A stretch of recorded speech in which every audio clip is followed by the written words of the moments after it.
Hi everyone, welcome to our channel English నేర్చుకుందాం. దీపావళి పండుగ అంటే పిల్లలకి పెద్దలకి అందరికీ ఎంతో ఇష్టం కదా. ఈ వీడియోలో మనం దీపావళి పండుగకి సంబంధించిన కొన్ని సెంటెన్సెస్ ఇంగ్లీష్లో సులభంగా నేర్చుకుందాం. ఇక వీడియోలోకి వెళ్ళిపోదామా. త్వరలో దీపావళి పండుగ వస్తూ ఉంటే మనం దీపావళి పండుగ దగ్గరలో ఉంది అంటాం కదా.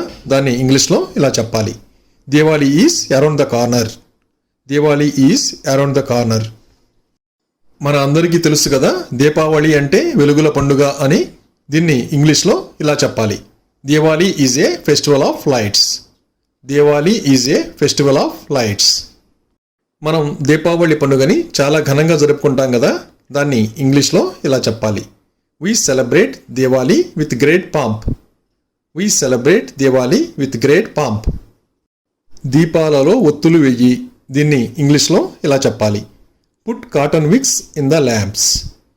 కాటన్ విక్స్ అంటే పత్తి ఒత్తులు. Put cotton wicks in the lamps. Deepavali పండుగ రోజున నూనెతో దీపాలు వెలిగిస్తాం కదా. దీపాలలో నూనె పొయ్యి అని ఇంగ్లీష్లో ఇలా చెప్పాలి: pour oil into the lamps. Pour oil into the lamps. దీపాలలో ఒత్తులు నూనె వేసిన తర్వాత దీపాలు వెలిగించండి అని ఇంగ్లీష్లో ఇలా చెప్పాలి: light the lamps. Light the lamps. మేము పూజ చేసిన తరువాత టపాసులు కాలుస్తాము. దీన్ని ఇంగ్లీష్లో ఇలా చెప్పాలి: we will light the crackers after worshipping. We will light the crackers after worshipping. Deepavali పండుగ రోజున పిల్లలు ఎంతో ఉత్సాహంతో టపాకాయలు పేల్చుతారు కదా. దాన్ని ఇంగ్లీష్లో ఇలా చెప్పాలి: children are bursting the fire crackers. Children are bursting the fire crackers. పెద్ద శబ్దంతో టపాకాయలు పేలాయి. దీన్ని ఇంగ్లీష్లో ఇలా చెప్పాలి: crackers burst with a bang. Bang అంటే పెద్ద శబ్దం. Crackers burst with a bang. కొంతమంది టపాసులంటే భయపడుతూ ఉంటారు కదా. వాళ్ళని నీకు టపాసులంటే భయమా అని ఇంగ్లీష్లో ఇలా అడగాలి: are you afraid of fire crackers? Are you afraid of fire crackers? నాకు పెద్ద శబ్దంతో పేలే టపాసులంటే భయం. దీన్ని ఇంగ్లీష్లో ఇలా చెప్పాలి: I am afraid of bangers. Bangers అంటే పెద్ద శబ్దంతో పేలే టపాసులు. I am afraid of bangers. మనం టపాసులను కొవ్వొత్తితో వెలిగిస్తాం కదా. దాన్ని ఇంగ్లీష్లో ఇలా చెప్పాలి: light the crackers with a candle. Light the crackers with a candle. టపాసుని వెలిగించిన తరువాత దాని నుండి దూరంగా నిలబడండి, అది ఏ నిమిషంలోనైనా పేలవచ్చు అని హెచ్చరిస్తాం కదా. దాన్ని ఇంగ్లీష్లో ఇలా చెప్పాలి: stand away from the cracker, it may explode any minute. Stand away from the cracker, it may explode any minute. ఒక్కోసారి మనం టపాసుని వెలిగించిన తర్వాత అది వెంటనే పేలకపోతే టపాసులో నిప్పురవ్వ ఉంది, దగ్గరకు వెళ్ళొద్దు అని హెచ్చరిస్తాం కదా. దాన్ని ఇంగ్లీష్లో ఇలా చెప్పాలి: don't go closer to the cracker, it has a little spark in it. Don't go closer to the cracker, it has a little spark in it.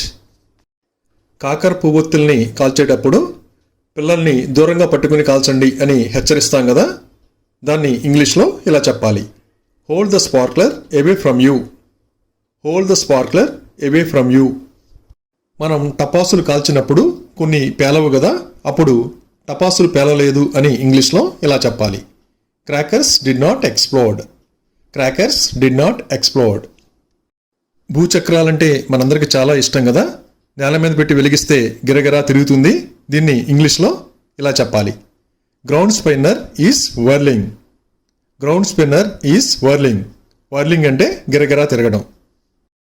కొందరు టపాసుల పొగతో ఊపిరాడక ఇబ్బంది పడుతూ ఉంటారు కదా. దాన్ని ఇంగ్లీష్లో ఇలా చెప్పాలి: I am feeling suffocated from smoke of crackers. I am feeling suffocated from smoke of crackers. ఎవరైనా టపాసులు కాలుస్తున్నప్పుడు బట్టలకు మంటలు అంటుకోవచ్చు, దూరంగా ఉండి కాల్చండి అని చెప్తాం కదా. దాన్ని ఇంగ్లీష్లో ఇలా చెప్పాలి: clothes may catch fire, light the crackers from a distance. Clothes may catch fire, light the crackers from a distance. టపాసులు పేల్చేటప్పుడు కాటన్ దుస్తులు ధరించండి. దీన్ని ఇంగ్లీష్లో ఇలా చెప్పాలి: wear cotton clothes while bursting the crackers. Wear cotton clothes while bursting the crackers. టపాసులు పేల్చేటప్పుడు జాగ్రత్తగా ఉండండి. దీన్ని ఇంగ్లీష్లో ఇలా చెప్పాలి. Be careful while bursting the crackers. Be careful while bursting the crackers. నాకు చిచ్చుబుడ్లు వెలిగించడం చాలా ఇష్టం. దీన్ని ఇంగ్లీష్లో ఇలా చెప్పాలి. I love to light fountain crackers. I love to light fountain crackers. మీకు సంతోషకరమైన మరియు సురక్షితమైన దీపావళి శుభాకాంక్షలు అని ఇంగ్లీష్లో ఇలా చెప్పాలి. Wish you a happy and safe Diwali. Wish you a happy and safe Diwali. Thank you for watching this video. మీ అభిప్రాయాలను కామెంట్స్ ద్వారా తెలియజేయండి. మరిన్ని వీడియోల కోసం ఈ వీడియోని లైక్ చేయండి, షేర్ చేయండి మరియు సబ్స్క్రైబ్ చేయండి. Thank you.